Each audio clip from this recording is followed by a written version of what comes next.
Welcome to The Explainer. Today, we're diving into something that affects every single one of us, building better connections. We're going to break down how to create relationships that don't just feel good, but actually make our lives better. So let me ask you this. You ever have that feeling, you're trying to say something important, and it just feels like you're talking to a brick wall? It's a huge sign that there's a disconnect somewhere. And maybe, just maybe, it's time to upgrade our toolkit for how we connect with people.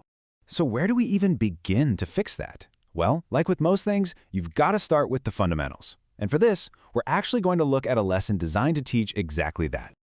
Now, our guide for this comes from the Flying Wings Online School. They're all about a really powerful idea that certain life skills, like building healthy relationships, are the absolute bedrock for success and just general happiness, no matter what your background is. Okay, so let's get on the same page. When we say relationship, what are we even talking about? At its very core, it's just a connection. And it's not just about romance. We're talking about your family, your friends, even your teachers. All those connections count. Right, but here's the thing we all know. Not all connections are created equal. Some build us up, and some, well, they don't. So let's look at the actual blueprint for a healthy connection versus an unhealthy one. And I mean, you can almost feel the difference just reading these words, can't you?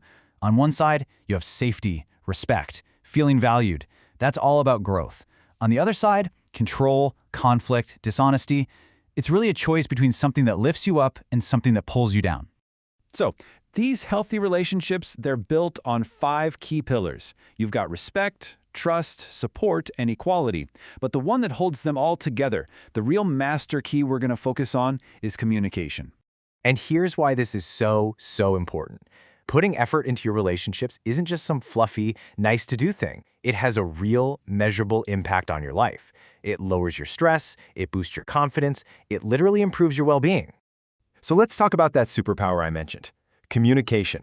Because effective communication isn't just about talking. It's the master key that unlocks everything else. It builds the trust, it shows the respect, and it makes all those other pillars strong. But what is it really? Well, it's so much more than the words coming out of your mouth. It's the whole shebang, your body language, your tone of voice, and maybe most importantly, your ability to actually stop and listen. When we communicate, we usually fall into one of 3 styles. You can be passive, where you kind of just bite your tongue and let frustration build up. You can be aggressive, where you just attack and end up hurting people. Or you can be assertive. That's the sweet spot. It's where you're clear and honest, but also respectful. And the good news is, it's a skill you can learn. Okay, so we all want to hit that assertive sweet spot. How do we actually do it? Let's open up the toolkit and look at some practical skills you can literally start using today. Think of these as the absolute essentials. Active listening. That means actually hearing someone out without planning your reply, speaking clearly, empathy, just trying to see where they're coming from, keeping your tone in check, and hey, when in doubt, just ask questions so you don't misunderstand. And look, conflict is going to happen. It's a normal part of any relationship. The goal isn't to avoid it, it's to handle it well. And this 4-step process is your roadmap. Just take a breath, listen first, use those I statements to explain how you feel, and then work on a solution together. Okay, theory is great, but let's see how this all works in the real world. I bet we've all been in a situation kind of like this one. So, here's the deal. We've got 2 friends, Ahmad and Ali. Ahmad is feeling pretty hurt and left out because he wasn't included in a group project. This is classic stuff, right? It's the kind of misunderstanding that can really damage a friendship if it's not handled well.